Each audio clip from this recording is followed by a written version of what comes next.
ప్రభునందు మా ప్రియ స్నేహితులారా, సోదరి సోదరులారా, ప్రభువైన యేసుక్రీస్తు నామములో మీకు శుభములు తెలియజేసుకుంటున్నాం. పరిశుద్ధ గ్రంథమైన బైబిల్ నుండి దేవుని వాక్యాన్ని మనం చదువుకుంటాం. ప్రకటన గ్రంథము 22వ అధ్యాయము 12వ వచనాన్ని మనం చదువుకుంటాం. ఇదిగో త్వరగా వచ్చుచున్నాను, వాని వాని క్రియల చొప్పున ప్రతి వానికి ఇచ్చుటకు నేను సిద్ధపరిచిన జీతము నా యొద్ద ఉన్నది. ప్రార్థన చేసుకుంటాం. ప్రేమ నమ్మకం కలిగిన మా పరలోకపు తండ్రి, రక్షకుడును పాపి మోచకుడైన యేసుక్రీస్తు ప్రభువారి అతి శ్రేష్టమైన నామములో వందనాలు, స్తోత్రాలు. అవును ప్రభువా, నీ కుమారుని మా కొరకై పరలోకమును తెరిచి పరలోకపు ఆశీర్వాదమై ఉన్న నీ కుమారుని భూమి మీదకి పంపించున్నారు.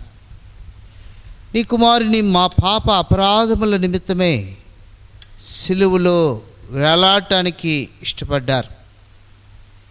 ప్రభువా, నీ కుమారుడు సిలువలో పంచగాయములు పొంది 3 మేకల చేత వేలాడబడి పరిశుద్ధమైన రక్తాన్ని కార్చి సమాధి చేయబడి 3వ దినమున తిరిగి లేవటానికి మీరు ఇష్టపడ్డారు. ప్రభువా, మా నిమిత్తమే ప్రభువా నీ యొక్క కుమారుని బలియాగమును బట్టి కృతజ్ఞతాస్తుతులు తెలియజేసుకొచ్చున్నాం. నీ కుమారుడు దేవుని కుమారుడుగా సమాధిని జయించి తిరిగి లేచిన ఆ మహిమగల కార్యాన్ని బట్టి మిమ్మల్ని స్తుతిస్తూ గణపరుస్తున్నాం. ప్రభువా, ఈ దినాన్ని నేను నీ నామం పేరిట మీ వాక్యం వినటానికి మమ్మల్ని సమకూర్చారు. దేవా, మీ వాక్యమును మాకు అనుగ్రహిస్తున్నందుకే కృతజ్ఞత వందనాలు తెలియజేసుకుంటున్నాం. దేవా, జ్ఞాపకం చేసుకునండి, మీ స్వరం మాకు వినిపించండి. ఇర్మియా 1:9 ప్రకారంగా నిలబడుచున్నని దాసుని మంటివాడని ఎరిగి ప్రభా మరుగుపరిచి ప్రభా మీ ఆత్మ సహాయమును మా మధ్య అనుగ్రహించి మీరు మాట్లాడాలని కోరుకుంటున్నాం. ప్రభా, మీ స్వరం వినగలిగే చెవులు, హృదయము మాకు అనుగ్రహించమని కోరుకుంటున్నాం. పరిశుద్ధాత్మ దేవుని యొక్క కార్యమును కొరకే ఎదురు చూస్తున్నాం. యెషయా గ్రంథం 44:3 వచనమును బట్టి ప్రభా, యోహాను సువార్త 14:26 వచనాన్ని బట్టి మీ యొక్క స్వరమును వినటానికే సహాయపడుతురామని కోరుకుంటున్నాను. అవును ప్రభా, ఈనాడు మా ప్రపంచ పరిస్థితిని యావత్ ప్రపంచం కొరకే ప్రార్థన చేస్తున్నాం. జ్ఞాపకం చేసుకునండి ఆయన. ప్రపంచంలో దేవతని 7 ఖండములు, 7 ఖండముల్లో విభాగించబడి 242 దేశాలు ప్రభా, సంపూర్ణంగా ప్రతి దేశము నీ యొక్క ప్రజలతో నింపబడి ఉన్నది. మీరు అనుగ్రహించిన ప్రజలే ప్రపంచ దేశాల్లో దేవతండ్రి జీవిస్తూ ఉండగా ప్రభా, ఈనాడు దేవతండ్రి కరోనా వైరస్ వల్ల ప్రతి దేశము మరణ ప్రదేశాల్లో దేవతండ్రి మనుషులు నివాసం చేసేవారిగా కనిపిస్తున్నారు. ప్రభా, జ్ఞాపకం చూసుకునండి, కనికరించండి. మీ చిత్తమైతే ప్రభా, ప్రపంచ దేశాలన్నింటినీ కూడా కనికరించి ప్రభా వైరస్ను మీరు తొలగించమని కోరుకుంటున్నాం. ప్రజలందరినీ కొరకే 242 దేశాల ప్రజల కొరకే, వారి రక్షణ కొరకే మీ పాదాల దగ్గరకు వచ్చి మొరపెడుతున్నాం. అబ్రహాం మొరపెట్టేటప్పుడు ఆయన ప్రార్థన విని లోతుని రక్షించిన దేవుడివి. ఎస్తేరు ప్రార్థన చేయగా దేవతండ్రి తన ప్రజలందరినీ కూడా విమోచించిన దేవుడివి. ప్రభా దేవతండ్రి, ప్రపంచ దేశాల కొరకే నీ కుమారుడిగా ప్రభువైన యేసుక్రీస్తు వారు ఆ యొక్క అరణ్య ప్రాంతంలో గొల్గతా కొండపైన దేవతండ్రి మొరపెట్టగా దేవతండ్రి ప్రార్థన ఆలకించి ప్రపంచమంతటి కొరకు రక్షణ ఏర్పాటు చేసిన దేవుడివి ప్రభా. మోషే ఆహారంలో ప్రార్థన చేయగా దేవా ధూపార్తిని చేత పెట్టుకొని ప్రభా మీ వద్దకు రాగా వారు ప్రార్థన అంగీకరించి దేవా తండ్రి నీ ఉగ్రత నుండి అనేక మందిని రక్షించిన దేవుడివి ప్రభా. ఈనాడు మా ప్రపంచ దేశాల కొరకు ప్రార్థన చేస్తున్నాం, జ్ఞాపకం చేసుకునండి. అంతేకాదు మా భారతదేశం కొరకే ప్రార్థన చేస్తున్నాం. మా భారతదేశంలో 30 రాష్ట్రాల ప్రజల కొరకే ప్రార్థన చేస్తున్నాం ప్రభా. 7 కేంద్రపాలిత ప్రాంతాల ప్రజల కొరకే ప్రార్థన చేస్తున్నాం ప్రభా. మా భారతదేశంలో దేవ తండ్రి నేనా ఆ యొక్క ఈ కరోనా ప్రభావం వల్ల 10 రాష్ట్రాల ప్రజలు దేవ తండ్రి ఎంతో ప్రభావితమైన కరోనా పరిస్థితులకు దేవ తండ్రి తట్టుకోలేని పరిస్థితులు, ఎక్కువ మరణాల సంఖ్య కనిపిస్తుండగా జ్ఞాపకం చేసుకునండి దేవ తండ్రి. నేను కొన్ని రాష్ట్రాల పేర్లు కూడా మేము మీ పాదాల దగ్గరకు తీసుకొస్తున్నాం. కేరళ, మహారాష్ట్ర, ఉత్తరప్రదేశ్, ఢిల్లీ, కర్ణాటక, తెలంగాణ, రాజస్థాన్, తమిళనాడు, గుజరాత్, జమ్మూ కాశ్మీర్, ఆంధ్రప్రదేశ్ ప్రభా. మా రాష్ట్రాల ప్రజలకు ఈ యొక్క ప్రాంతాల్లో తాండవిస్తున్న ఈ కరోనా ప్రభావంను మీ చిత్తమైతే మీరు కనికరించడం ద్వారా దేవ తండ్రి ఆ ప్రాంత ప్రజలందరూ కూడా స్వస్థత పొందగలరు ప్రభా.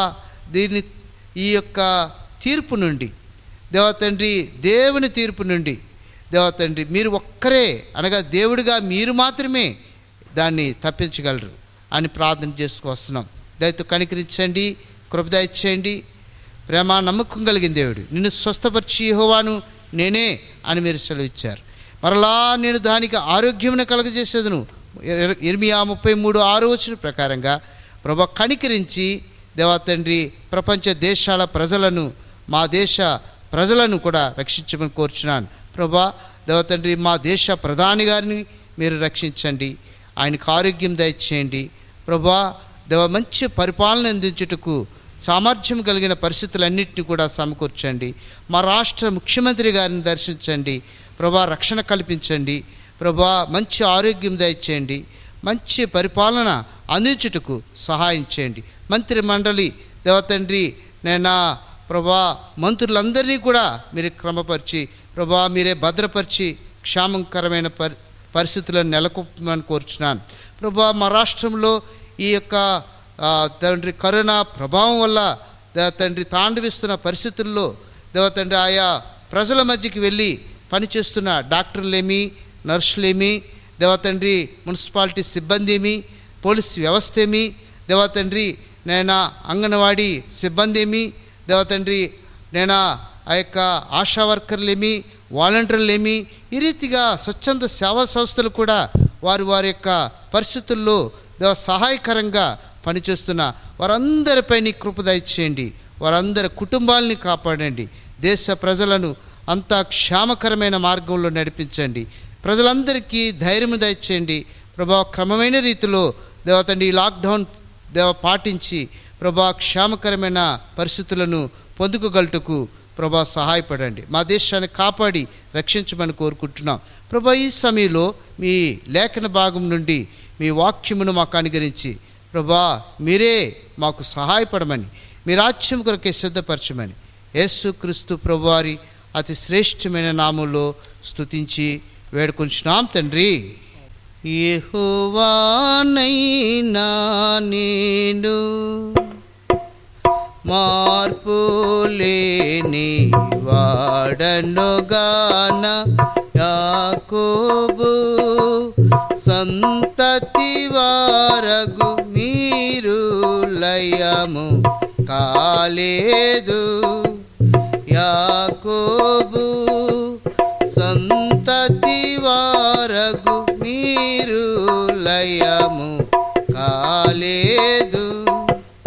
దేవుడే యెహోవా మనుషుడు కాడు, దేవుడే యెహోవా మనుషుడు కాడు, మాట మీరని వాడు, మాట మీరని వాడు. పశ్చాత్తాప పడడే మాత్రం, పశ్చాత్తాప పడడే మాత్రం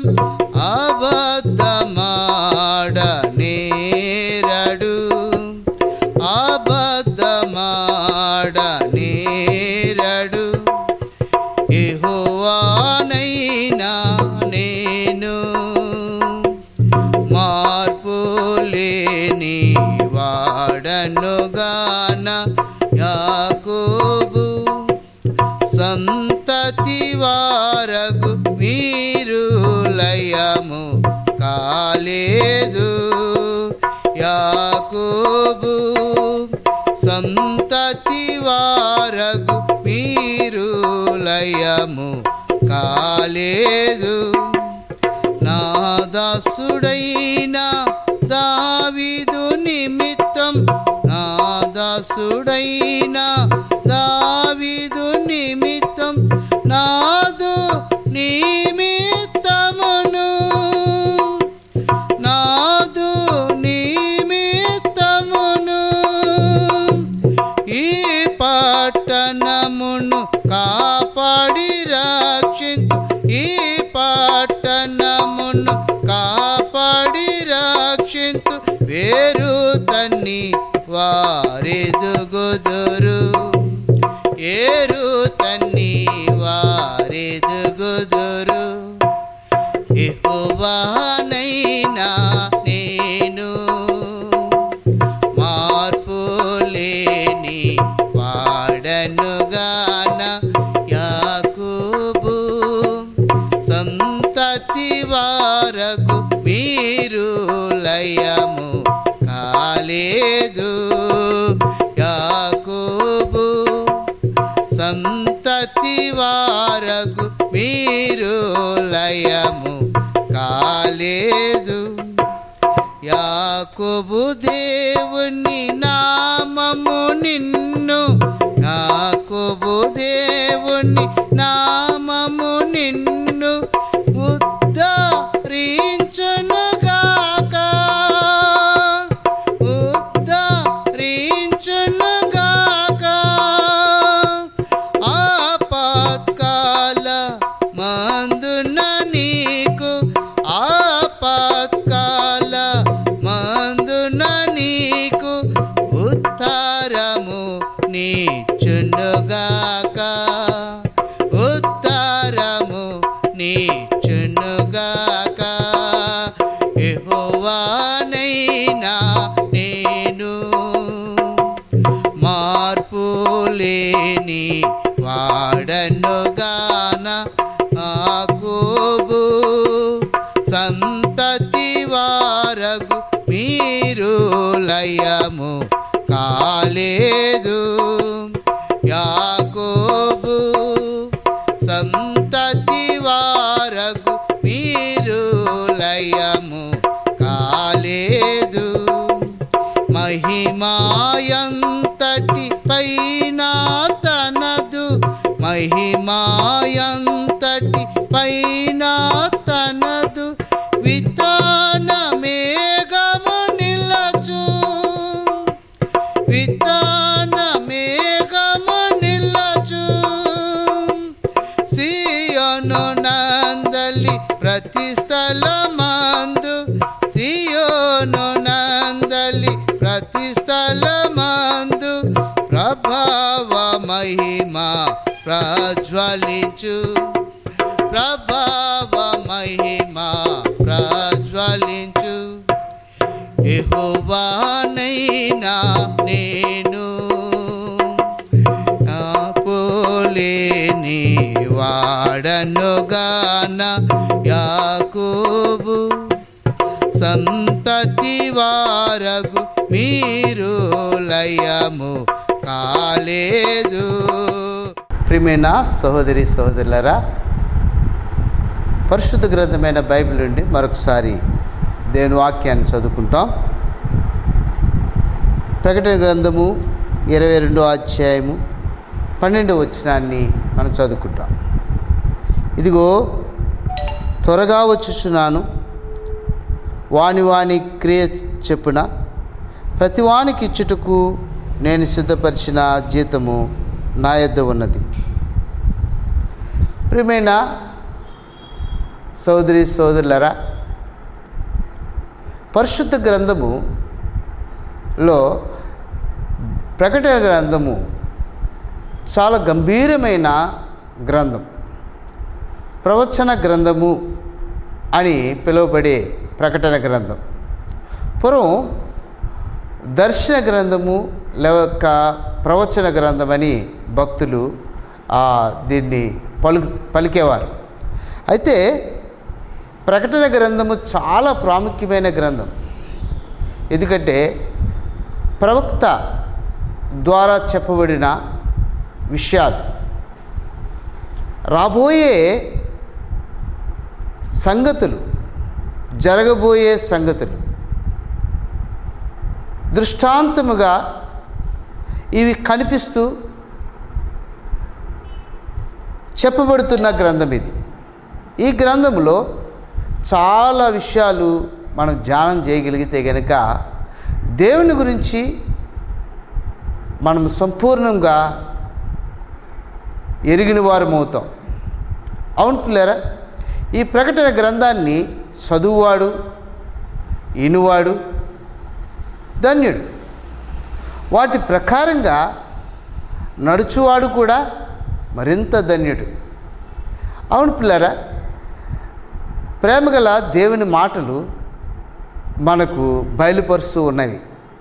ఇవన్నీ ఎందుకు బయలుపరచబడుతున్నవి? గంభీరమైన విషయాలు కూడా ప్రేమగల దేవుడు ఎందుకు బయలుపరుస్తున్నాడు అంటే కనుక మనము రాబోయే ఆ ఉగ్రత నుండి, లేక రాబోయే ఆ పరిస్థితుల నుండి మనం తప్పించబడాలనే దేవుని యొక్క ఉద్దేశం. కనుక నిత్యత్వం తనతో జీవించడానికి, నిరంతరము దేవుణ్ణి ఆరాధించి స్తుతించడానికి, మహిమగల దేవునిలో లీనమై యుగయుగాలు ఆయన్ని ఆరాధిస్తూ కొనసాగటానికి ఆయన ప్రేమగల మాటలు మనకు ప్రకటన గ్రంథం ద్వారా అందించబడి ఉన్నవి. ఇది ఎంత గంభీరమైన గ్రంథమైనప్పటికీ అంత శ్రేష్టమైన సమీప బాంధత్వంలోనికి ప్రభు దగ్గరికి చేరుకోగలం. అటువంటి ఉన్నతమైన గ్రంథం.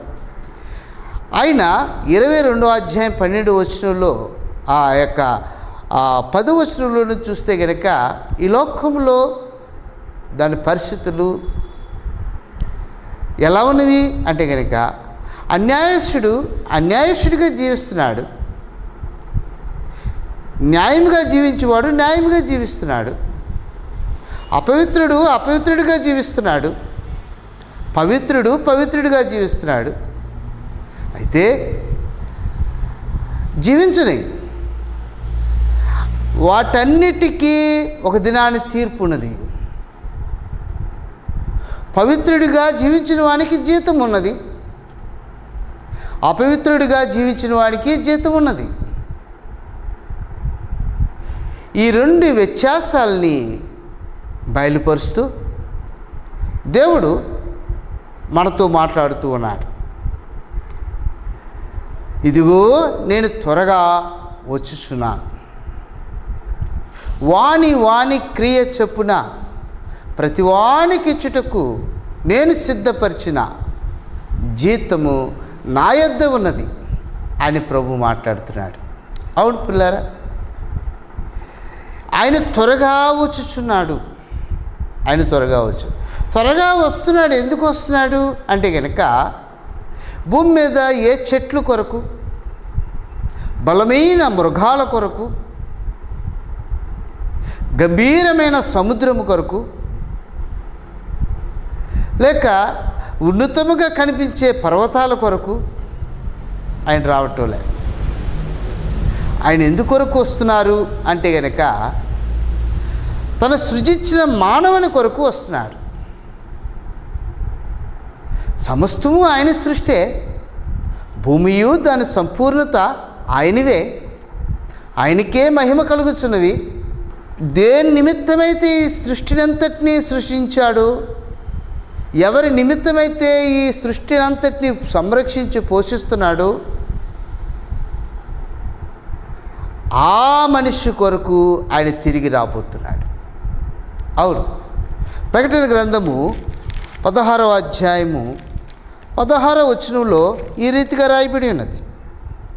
ఇదిగో నేను దొంగ వలె వచ్చుచున్నాను, తాను దిగంబరుడిగా సంచరించుచున్నందున జనులు తన దిశములను చూతురేమో అని మెలకువగా ఉండి తన వస్త్రమును కాపాడుకునేవాడు ధన్యుడు. అవును, నేను దొంగవలే వచ్చుచున్నాను. గర్భిణీ స్త్రీకి ప్రసవ వేదన వచ్చినట్లు, అకస్మాత్తుగా వచ్చినట్లు నేను వస్తున్నాను అని ప్రభు చెప్తున్నాడు. ఆయన రావటానికి ఇది ఎన్నో రాకడా అంటే గనక, ఆయన మొదటిగా గొర్రె పిల్లగా ఈ లోకానికి దిగి వచ్చాడు. ప్రపంచ మానవాళి పాప క్షమాపణ కొరకు. అది ఏ దేశమైనా, అది ఏ భాష అయినా, ప్రపంచం మీద, భూమి మీద 7 ఖండములు ఉన్నవి. 7 ఖండాల్లో 242 దేశాలు అని సుమారు లెక్క వేశారు. భూమి మీద నివాసము చేస్తున్న దేశ ప్రజలందరి పాపక్షమాపణ నిమిత్తమే ఆయన సిలువలో బలి అయ్యి పరిశుద్ధమైన రక్తాన్ని కార్చి, ఆ యజ్ఞము ద్వారా కార్చబడిన రక్తము చేత పాపక్షమాపణ మనుషులకు కలగజేసి, శుద్ధీకరణ ప్రభువైన యేసుక్రీస్తు తానే చేసి, ఆయన మరణించి, పరిపూర్ణంగా మరణించి, సమాధి చేయబడి 3వ దినమున ఆయన తిరిగి లేచారు. ఆయన భూమి మీద 40 రోజులు తిరిగి లేచిన తర్వాత అందరికీ కనిపించి, ఆయన మరలా సువార్త ప్రకటించి, సువార్తకు సంబంధించిన కార్యాలు చేసి, ఒక దినాన్ని ఒలీవ కొండ మీద నుండి 500 మందికి పైగా తన చుట్టూ ఉన్న ప్రజల మధ్యలో నుండి ఆయన ఆరోహణమై ఆయన పరలోకమునకు చేర్చబడ్డాడు. పరమును చేర్చబడి తండ్రి అయిన దేవుని దగ్గర కూర్చొని, తండ్రి కుడిపార్శ్వమున కూర్చొని, ఈ ప్రపంచ మానవాళందరి పాప క్షమాపణ కార్యము సంపూర్ణంగా, అనగా ప్రతివాని హృదయం తెరవబడి పాపక్షమాపణ గురించిన ఒప్పుదల కలిగి అనేకులు తండ్రి అయిన దేవుని దగ్గరికి రావాలని, అనేకులు పాపము నుండి, శోధనల నుండి, భయంకరమైన శ్రమల నుండి తప్పించబడుతూ, జయించబడుతూ వారు దేవుని దగ్గరికి రావాలని, ఆ నిత్యరాజ్యం కొరకే సిద్ధపడాలని దేవుడు ఈ మార్గాన్ని ఏర్పాటు చేసి మరలా తిరిగి రాబోతున్నాడు. ఎవరైతే తన కొరకు సిద్ధపడి, ఎవరైతే తన కొరకు ఎదురు చూస్తున్నారో వారిని తీసుకుని వెళ్ళటానికి ఆయన సిద్ధముగా రాబోతున్నాడు. అందుకే ఈ యొక్క ప్రకటన గ్రంథము 16వ అధ్యాయము ఆ యొక్క 16వ వచనంలో, ఇదిగో నేను దొంగవలే వచ్చుచున్నాను, తాను దిగంబరుడిగా సంచరించుచున్నందున జనులు తన దిశములను చూతురేమో అని మెలకువగా ఉండి తన వస్త్రము కాపాడుకునేవాడు ధన్యుడు. మెలకువగా ఉండి తన వస్త్రాన్ని కాపాడుకునేవాడు ధన్యుడు. అవును పిల్లరా, మెలకువ కలిగి ఏ విశ్వాసి తన వస్త్రాన్ని కాపాడుకుంటున్నాడు, ఆయన రాకడ కొరకు ప్రభువా రమ్ము అని చెప్పగలిగే స్థాయిలో ఉంటున్నాడు, అటువాడు ధన్యుడు. అంతేకాదు, రక్షణ వస్త్రము లేక అతడు దిగంబరుడై అతడు ఈ లోకములో సిగ్గుమాలిన వాడై జీవిస్తుంటే గనక అతనికి వస్త్రమునివ్వటానికి దేవుడు ఇష్టపడుతున్నాడు. అందుకే ప్రకటన గ్రంథం 3వ అధ్యాయము 16వ వచనం నుండి, నీవు వెచ్చగానైనను చల్లగానైనను ఉండక నులివెచ్చగా ఉన్నావు గనుక నేను నిన్ను నా నోట నుండి ఉమ్మివేయ నిర్దేశించుచున్నాను. నీవు దౌర్భాగ్యుడువును, దిక్కుమాలిన వాడువును, దరిద్రుడువును, గుడ్డివాడువును దిగంబరుడునై ఉన్నావని ఎరుగక నేను ధనవంతుడును ధనవృద్ధి చేసి ఉన్నాను, నాకేమీ కొదువు లేదని చెప్పుకొనుచున్నావు. నీవు ధనవృద్ధి చేసుకున్నట్లు అగ్నిలో పుటం వేయబడిన బంగారమును, నీ దిశముల సిగ్గు కనబడకుండానట్లు ధరించుకున్నట్టుకు తెల్లని వస్త్రములను, నీకు దృష్టి కలిగినట్లు నీ కన్నులకు కాటుకను నా యొద్ద కొనుమని నీకు బుద్ధి చెప్పుచున్నాను అని తెలియపరుస్తాడు. అవును పిల్లరా, ఇహలోకములో దేవుని కొరకు జీవించే వ్యక్తులు వారి జీవిత విధానమును మనం చూస్తే గనక కొందరు వెచ్చగా ఉన్నారు, కొందరు చల్లగా, కొందరు ఎచ్చగా లేక కొందరు చల్లగా లేక నులివెచ్చని స్థితిలో ఉన్నారు. అవును, భూమి మీద ప్రతి మానవుని యొక్క జీవితానికి దేవుడు తన నీతి వస్త్రమును ఇవ్వటానికి, రక్షణ వస్త్రమును ఇవ్వటానికి, వారి దిశములను సిగ్గు కప్పటానికి, ఆధ్యాత్మికమైన తన వస్త్రము ద్వారా వారు ఆధ్యాత్మికమైన పరిస్థితులను మార్చటానికి దేవుడు ఇష్టపడుతున్నాడు. అందుకే నీ దిశములను సిగ్గు కనబడకుండానట్లు తెల్లని వస్త్రములు నా యొద్ద కొనమని బుద్ధి చెప్తున్నాను అని ప్రభు చెప్తున్నాడు. అవును పిల్లరా, కొందరు వస్త్రములు లేకుండా, అనగా రక్షణ వస్త్రము లేకుండా జీవిస్తున్నారు. కొందరు ఆధ్యాత్మిక రక్షణను దిగజారిపోయిన పరిస్థితుల్లో జీవిస్తూ వారి రక్షణ వస్త్రాన్ని పోగొట్టుకునే వారిగా కూడా, మరకలు పడే రీతిగా కూడా జీవిస్తున్నారు. అందుకే 16వ అధ్యాయము 16వ వచనంలో ఆయన ఏమంటున్నాడంటే, మెలకువగా ఉండి తన వస్త్రమును కాపాడుకునేవాడు ధన్యుడు అని తెలియపరుస్తున్నాడు. నా ప్రియ స్నేహితులారా, సహోదరి సహోదరులారా, ఆత్మ సంబంధమైన ఈ విషయాల్ని ఒకసారి ప్రభు ఎందుకు గుర్తు చేస్తున్నాడు? ఈ కడవరి దినాల్లో ప్రపంచ పరిస్థితులు, దాని యొక్క ఉనికి ఏ రీతిగా పనిచేస్తూ వస్తుంది. అయితే మనము మన యొక్క ఆధ్యాత్మిక పరిస్థితులను మనం గమనించుకోకపోతే గనక మనం నులివెచ్చని స్థితిలో జీవించిన వారం అయిపోతాం. అప్పుడు ప్రభు నోట నుండి ఉమివేయబడేటప్పుడు మనము ఆయన చేత తృణీకరించబడిన వారం అవుతాం. అందుకే దేవుని వాక్యం తెలియపరుస్తుంది. ప్రకటన గ్రంథము 2వ అధ్యాయము 5వ వచనం, నీవు ఏ స్థితిలో నుండి పడితివో అది జ్ఞాపకం చేసుకొని మారు మనస్సు పొంది. అవును, నువ్వు ఏ స్థితిలో నుండి పడితివో అది జ్ఞాపకం చేసుకో. జ్ఞాపకం చేసుకోవటమే కాక నీ జీవిత మార్పు కొరకు నీ మనస్సును మార్చుకో. నీ మనస్సును మార్చుకో.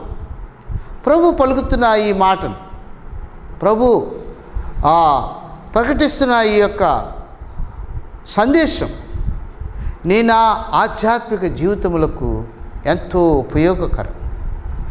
ఆయన మాట ద్వారా మనము ఒకవేళ మన మనస్సును మార్చుకొని ఆయనకి విధేయత చూపించిన వారమైతే కనుక మనం ఆశీర్వదించబడతాం, తిరిగి సమకూర్చబడతాం, తిరిగి ఆయన యొక్క ప్రసన్నతలోనికి లేక ఆత్మ సంబంధమైన ప్రణాళికలోనికి మనం ప్రవేశించి ఆత్మ సంబంధమైన ఉద్దేశములను గ్రహించగల వారమవుతాం. అవును పిల్లరా, పరిశుద్ధాత్మ దేవుని యొక్క శక్తిలో మనం ప్రవేశించి ఆయన కొరకే జీవించిన వారమవుతాం. అయితే ఇక్కడ ప్రభు మాట్లాడుతున్న మాట, నీవు ఏ స్థితిలో నుండి పడితివో అది జ్ఞాపకం చేసుకోను, మారు మనస్సు పొందు, అట్టి ఆ మొదటి క్రియలను చేసి అట్లు చేసి నీవు మారు మనసు పొందితేనే సరి, లేని ఎడల నేను నీ యొద్దకు వచ్చి నీ దీపస్తంభమును దాని చోట నుండి తీసివేతును అంటున్నాడు. అవును పిల్లరా, దాని యొద్ద నుండి తీసివేసే, అనగా మారు మనస్సు పొందకపోతే, నీ మనస్సును మార్చుకోకపోతే, నీ ఉద్దేశములను మార్చుకోకపోతే, నీ యొక్క ఆలోచనలో ఉండిన ఈ లోక సంబంధమైన ప్రభావం నుండి నువ్వు తప్పించబడటానికి నువ్వు ఇష్టపడకపోతే, ఆయన దీపస్తంభాన్ని దాని చోటు నుండి తీసివేసేవాడిగా ఉన్నాడు. గంభీరమైన మాటలు ఇవి. ఇది నిన్ను బుజ్జగించడానికో లేక నిన్ను జోలపాడటానికో కాదు. ఇవి గంభీరమైన మాటలు. ఇది నీకు అవసరమైనవి. ఇది మీకు అవసరమైన మాటలు ఇవి. ఈ మాటల ద్వారా మీకు మేలు ఉన్నది. నేడు ఆయన మాట విని ఎడల మీకెంత మేలు అంటాడు కీర్తనకారుడు. మీరు ఆయన మాట విని ఎడల, నేడు మీరు ఆయన మాట విని ఎడల మీకెంత మేలు అంటాడు. అవును పిల్లరా, ఆయన మాటలు మనకు ఎంతో క్షేమాన్ని, ధైర్యాన్ని అనుగ్రహించేవిగా ఉన్నాయి. అంతేకాదు, అలా మారు మనసు పొందిన ఒక వ్యక్తిని గురించి మనం చూడగలం. లూకాసు సువార్త 15వ అధ్యాయము 13వ వచనం. కొన్ని దినములైన తర్వాత ఆ చిన్న కుమారుడు సమస్తమును కూర్చుకొని దూర దేశమునకు ప్రయాణమైపోయి అచ్చట తన ఆస్తిని దుర్వ్యాపారం వలన పాడు చేసి అదంతయు ఖర్చు చేసిన తర్వాత ఆ దేశమందు గొప్ప కరువు రాగా వాడు ఇబ్బంది పడసాగి. ప్రియులారా, ఇక్కడ చిన్న కుమారుడు, ఈ వర్తమానం చాలాసార్లు విని ఉంటారు కదా మీరు. అవును, పరిశుద్ధ గ్రంథమైన బైబిల్లో ఈ మాటలు సుమారు 2020 సంవత్సరాల నుండి బోధిస్తున్నవి. అయినప్పటికీ నూతనమైనవిగా ఉంటాయి. 2020 సంవత్సరాల నుంచి ప్రకటిస్తున్నప్పటికీ దేవుని వాక్యము ఇది ఎప్పుడు చదివినా నూతనంగానే ఉంటుంది, ఆత్మ సంబంధమైనవి. అవును, ఈ విషయాల్ని మరొకసారి పరిశుద్ధాత్మ దేవుడు మనకు గుర్తు చేస్తున్నాడు. ఆయన అంటున్న మాట ఏమిటి అంటే కనుక, ఒక మనుషునికి 2 కుమారులు ఉన్నారు. ఒక చిన్న కుమారుడు, తన చిన్న కుమారుడు ఏం చేశాడంటే తనకొచ్చా ఆస్తిలో తన వాటాను, భాగము తనకిచ్చేయమని కోరాడు. తండ్రి నచ్చ చెప్పినప్పటికీ అతడు వినలేదు. ఆ ఆస్తి పంచేదాకా ఊరుకోలేదు. పంచబడిన ఆస్తి తన భాగం తీసుకొని తన స్నేహితులు పట్టుకొని ఆ దూరదేశం వెళ్ళిపోయాడు. అక్కడ వ్యాపారం చేశాడు. అందులో దుర్వ్యాపారం కలిసింది. ఆ వ్యాపారంలో ఆ వ్యక్తి నష్టపోయిన అతడు కరువుతో నింపబడ్డాడు. చూడండి, అదంతయు ఖర్చు చేసిన తర్వాత ఆ దేశమందు గొప్ప కరువు రాగా ఆ దేశమందు గొప్ప కరువు వచ్చింది. ఆ కరువు ఏం చేసింది అతన్ని అంటే గనక, అతన్ని ఒంటరివాడిగా చేసింది. తన దగ్గరున్న ధనవంతియు ఖర్చు అయిపోయింది. తన దగ్గరున్న స్నేహితులు వెళ్ళిపోయారు. తన యొక్క స్థితిగతులు కూడా మారిపోయినాయి. ఆహారం లేక అతడు అలమటిస్తున్నాడు. ఇక పని కోసం వెతుక్కుంటున్నాడు. చూడండి, ఈ దినాల్లో కరోనా వైరస్ రాగా లాక్డౌన్ ఏర్పడింది. లాక్డౌన్ కారణంగా చాలామంది కూలివారికి పని లేదు. అయితే పిల్లరా, లాక్డౌన్ కారణంగా చాలామంది కూలివారికి పని లేదు. వారు ఆకలికి అలమటిస్తున్నారు. కొంతమంది స్వచ్ఛంద సేవా సంస్థలు మన భారతదేశంలో చాలా మట్టికి, మన ఆంధ్రప్రదేశ్లో మరి ముఖ్యంగా ఎక్కువ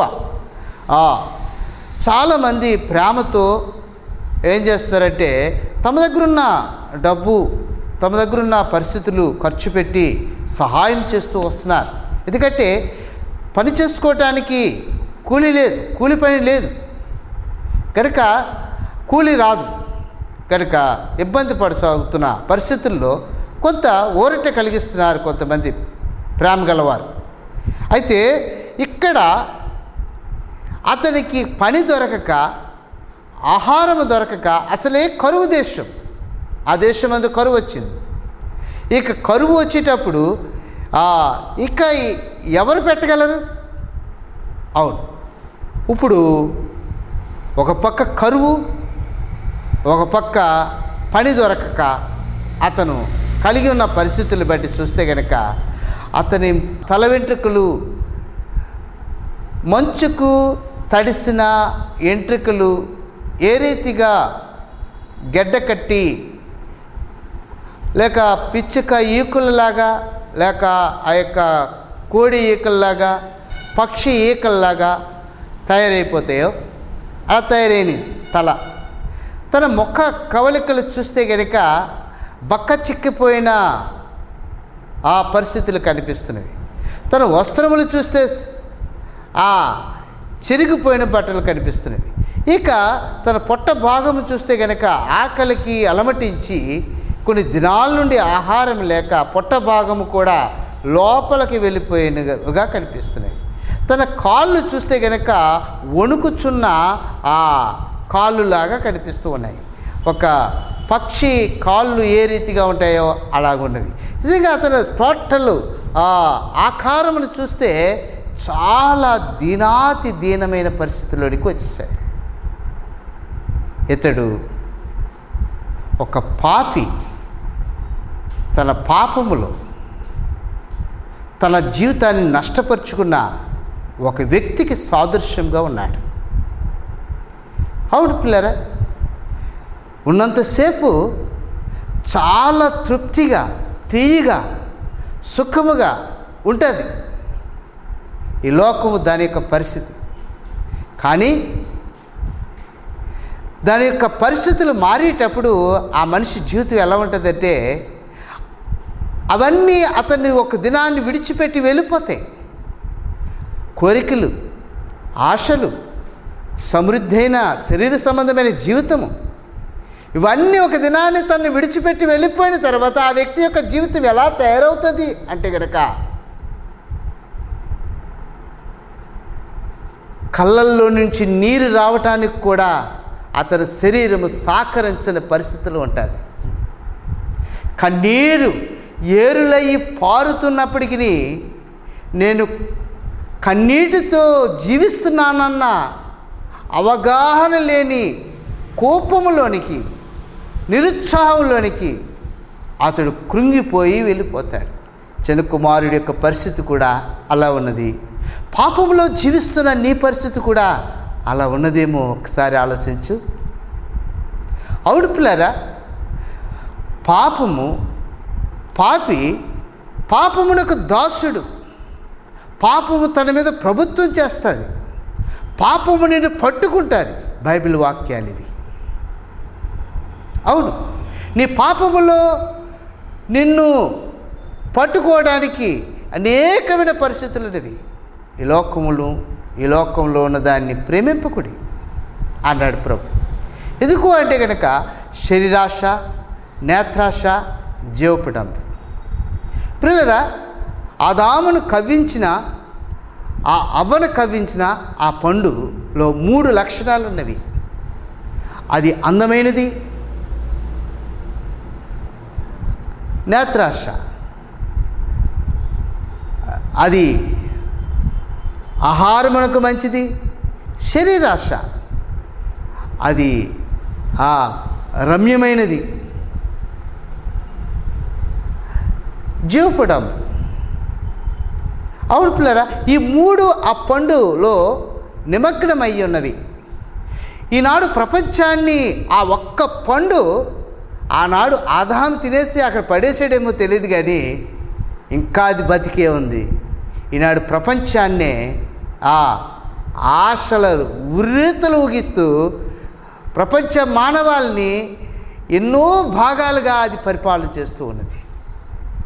మనిషి అట్టి ఆకర్షితుడై లోబడి నష్టపోయేవాడిగా ఉన్నాడు. అయితే ప్రియులారా, ఇట్టి పరిస్థితిలో ఉన్న ఈ మనిషికి మారు మనసు రావాలి.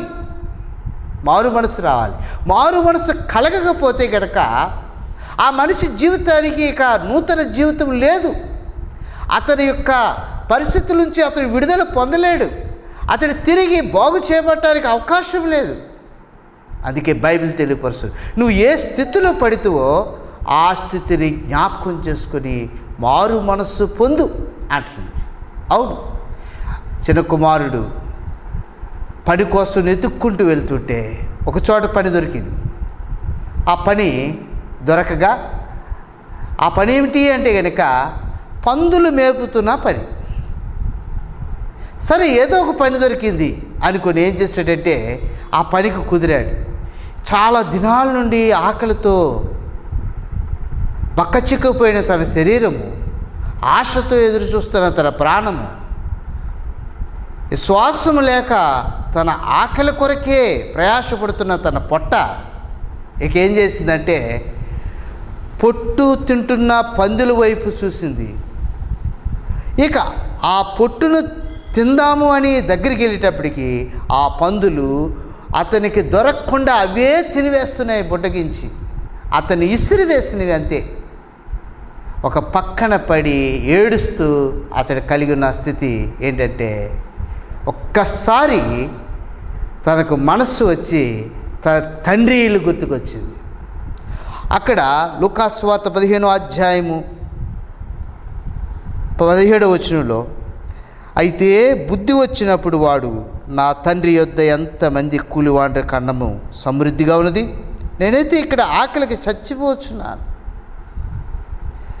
నేను లేచి నా తండ్రి యొద్దకు వెళ్ళి, తండ్రి, పరలోకమునకు విరోధముగా నీ ఎదుట పాపం చేసేది, ఇక మీదట నీ కుమారుడినని అనిపించుకొట్టుకు యోగ్యుడిని కాను, నన్ను నీ కూలి వారిలో ఒకరిగా పెట్టుకొనమని అతనితో చెప్పుదననుకొని లేచి తండ్రి యొద్దకు వచ్చాను.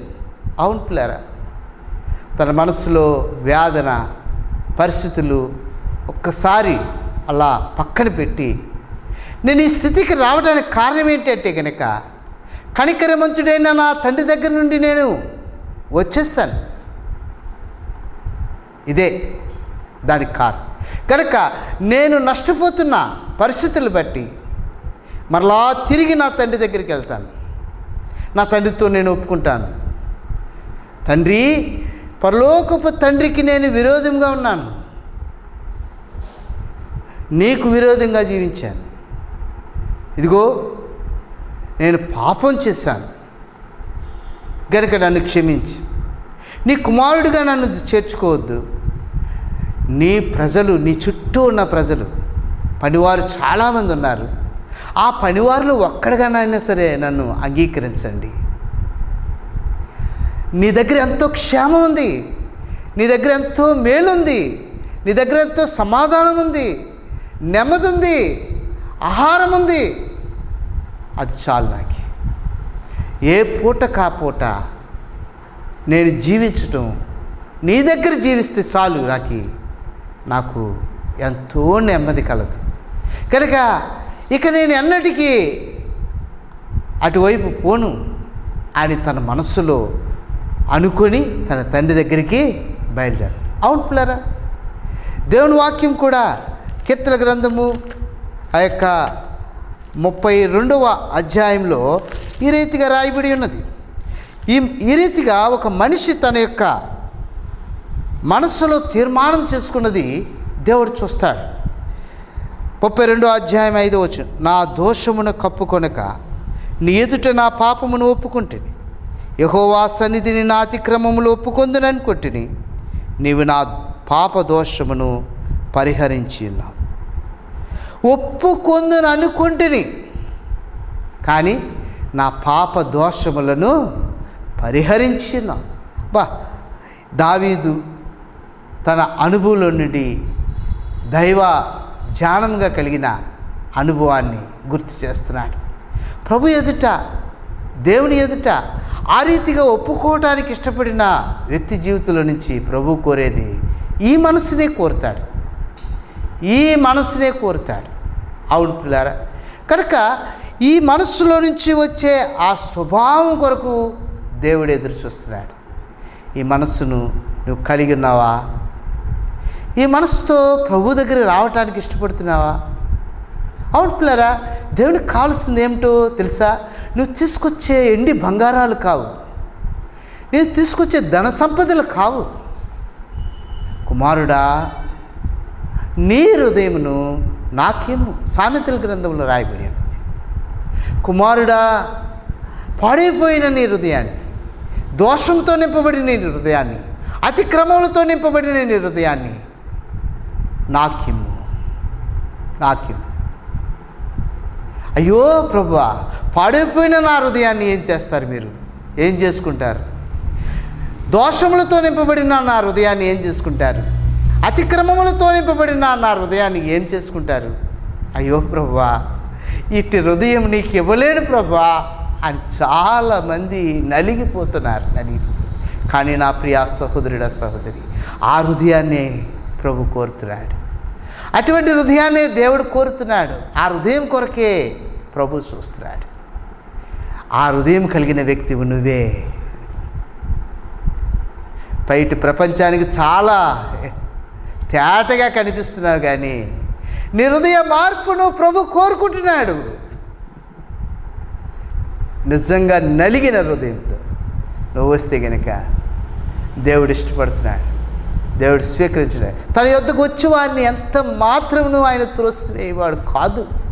అవును పిల్లరా, దేవుని వాక్యం తెలియపరుస్తుంది. అవును, ప్రభు నీ హృదయాన్ని కోరుతున్నాడు. ఆయన పలుకుతున్నది, విరిగి నలిగిన మనస్సే దేవునికి ఇష్టమైన బలి, అదే ఘనమైన అర్పణ. ప్రభు ఎప్పుడు నీ డబ్బు అక్కర్లేదు దేవుడికి. నీ ఆస్తి అంతస్తులు దేవుడికి అక్కర్లేదు. నువ్వు కలిగి ఉన్న ఈ హలోక ఏ అర్హతలు ఆయనకి అక్కర్లేదు. నువ్వు ఖాళీగా నీ పాప జీవితంతో ప్రభు దగ్గరికి వస్తే గనక ప్రభు నిన్ను క్షమించి తన రక్తముతో కడిగి నిన్ను శుద్ధీకరిస్తాడు. అందుకే దేవుని వాక్యం తెలియపరుస్తుంది. 32వ కీర్తన 1-2 వచనాలు. తన అతిక్రమములకు పరిహారమునందినవాడు, తన పాపమునకు ప్రాయశ్చిత్తమునందినవాడు ధన్యుడు. యెహోవా చేత నిర్దోషి అని ఎంచబడినవాడు, ఆత్మలో కపటము లేనివాడు ధన్యుడు. అవును పిల్లరా, ఆత్మలో కపటము లేనివాడు ఈ రీతిగా తన పాపాన్నంతటిని ఒప్పుకోగలడు. ప్రభు వాక్యం తెలియపరుస్తుంది, తన అతిక్రమములకు పరిహారమునందినవాడు, తన పాపమునకు ప్రాయశ్చిత్తమునందినవాడు ధన్యుడు. అవును, యేసు రక్తము ప్రతి పాపము నుండి మనల్ని పవిత్రులుగా చేయును. యేసు రక్తము ప్రతి పాపము నుండి మనల్ని పవిత్రులుగా చేయును. అవును పిల్లరా, ఈ మాట ద్వారా మనకు శుద్ధీకరణ ఉంది. చిన్న కుమారుడు తన యొక్క పరిస్థితుల్లో తండ్రి వద్దకు వచ్చి ఇంకా దూరముగా ఉండగానే తండ్రి చూశాడు. అయ్యో, నా కుమారుడు వస్తున్నాడు, నా కుమారుడు నా దగ్గరికి వస్తున్నాడు అని చెప్పి తన సింహాసనం దిగి ఎదుర్కొని ఏం చేశాడంటే అక్కడ ఒక చక్కటి మాట 20వ వచనం. వాడు ఇంకా దూరముగా ఉన్నప్పుడు తండ్రి వాడిని చూసి కనికరపడి పరిగెత్తి వాని మెడ మీద పడి ముద్దు పెట్టుకునేను. అవును ప్రియులరా, కనికరపడట ద్వారా ప్రభు చేసే గొప్ప కార్యం. కనికరపడి ఆయన కనికరపడట ద్వారా ప్రజలు క్షేమము ఆశీర్వాదమును పొందగలరు. అందుకే దేవుడు కనికరపడి అనే మాటను మనం చూస్తాం. చూడండి, ఆదికాండము 39వ అధ్యాయము, ఆదికాండము 39వ అధ్యాయము 20-21 వచనాలు మనం చూస్తే కనుక, అతన్ని పట్టుకొని రాజు ఖైదీలు బంధింపబడు చెరసాల్లో వేయించబడి అతడు అక్కడ చెరసాల్లో ఉండెను. అయితే యెహోవా యోసేపునకు తోడైయుండి అతని యందు కనికరపడి అతని మీద ఆ చెరసాల యొక్క అధిపతికి కటాక్షము కలిగినట్లు చేశాను. పిల్లరా, కనికర పడిన యోసేపు తన ఆపదలో ఉన్నాడు, అపనిందల పాలుతూ అవుతున్నాడు. కానీ అవన్నీ ఉట్టివే. సరసాల మధ్య తన శిక్ష అనిపిస్తున్నప్పటికీ తను మీద పడిన అపరాధం అనగా లేక మనుషులు బురద జల్లిన పరిస్థితులు అతని మీద ఉన్నాయి. కానీ యోసేపుకు దేవుడు తోడై ఉన్నాడు. అక్కడ అతని మీద కనికరపడ్డాడు కనుక చెరసాల నాయకుడు అతని మీద మంచి అభిప్రాయం కలిగి చెరసాల ఆ యొక్క మెయింటెనెన్స్ అంతా కూడా అక్కడ ఉన్న ఖైదీలందరినీ కూడా అతని చేతికి అప్పచెప్పాడు, యోసేపు చేతికి. అవును పిల్లరా. అదేగాక నిర్గమకాండము 34వ అధ్యాయంలో 34వ అధ్యాయంలో 6వ వచనాన్ని మనం చూస్తే కనుక, అతని ఎదుట యెహోవా అతని దాటి వెలుచు యెహోవా కనికరము గల దేవుడై ఉన్నాడు. పిల్లరా, ఆ యొక్క మోషే జీవితంలో మనం చూస్తే కనుక మోషే జీవితంలో దేవుడు కనికరమంతుడు. నిజంగా 33వ అధ్యాయంలో మనం చూస్తే అతడు, ప్రభువా నీ స్వరూపాన్ని నేను చూడాలనుకుంటున్నాను, నీ ముఖమును నేను చూడాలనుకుంటున్నాను, నాకు ఒక్కసారి చూపించు ప్రభువా అన్నాడు.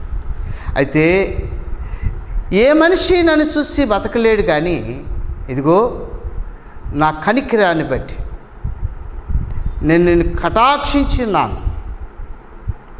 అక్కడ తెలియపరుస్తున్నాడు.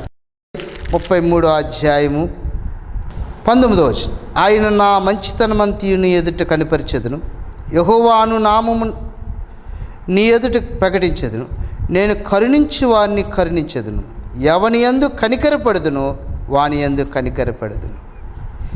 కనుక నీవు ఇదిగో నా సమీపమున ఉన్న స్థలమున్నది, నీవు ఆ బండ మీద నిలువుమును, నా మహిమ నిన్ను దాటి వెలుచుండగా ఆ బండ సందులో నిన్ను ఉంచి నిన్ను దాటి వెలుచు నా చేతితో నిన్ను కప్పెదను అంటున్నాడు. నేను నా చెయ్యి తీసివేసిన తర్వాత నా వెనక పార్శ్వమును చూసేదువు, కానీ నా ముఖము నీకు కనపడదని మోషేతో చెప్పాను. చాలు, నేను ఎవరిని కనికరించేదనో వాడిని కనికరిస్తాను. అవును, మోషే కనికరం పొందినవాడు.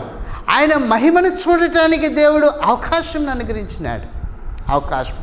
అందుకే మోషే అంటున్నాడు, అతను దాటి వెళ్ళిపోతూ ఉండగా ఏమంటున్నాడంటే, యెహోవా కనికరము గలవాడు, దయగలవాడు, దీర్ఘశాంతుడు, విస్తారమైన కృపాసత్యములు గల దేవుడైన యెహోవా ఆయన అని గుర్తించగలిగినాడు. అవును పిల్లరా.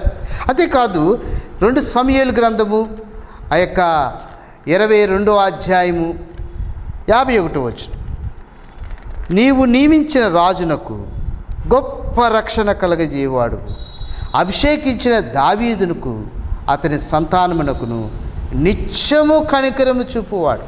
అవును పిల్లరా, దేవుని చేత ఏర్పరచబడిన వారు, దేవుని సన్నిధిలోనికి వచ్చిన వారు, దేవుని యొక్క ఆ కృపను పొందిన వారు, నిజంగా ఆయన అభిషేకించిన పరిస్థితులను బట్టి ఆయన నిత్య నిబంధన, నిత్యము ఆ నిబంధన బట్టి ఆయన కనికరం చూపువాడు.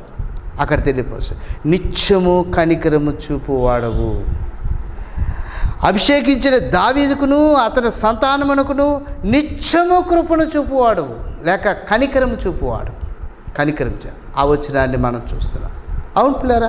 అంతేకాదు రాజుల గ్రంథము 8వ అధ్యాయం, మొదటి రాజుల గ్రంథము 8వ అధ్యాయము 23వ వచనమును మనం చూస్తే గనక, యెహోవా ఇశ్రాయేలు దేవా, పైనున్న ఆకాశమందైనను క్రిందనున్న భూమి అందైనను నీ వంటి దేవుడు ఒకడును లేడు.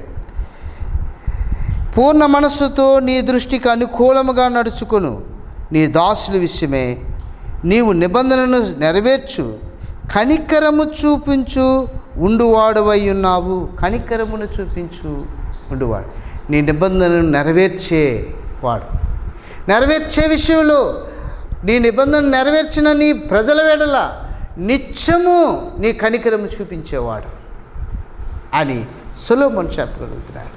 అంతేకాదు మార్కు సువార్త 1వ అధ్యాయము 40-41 వచనాలు.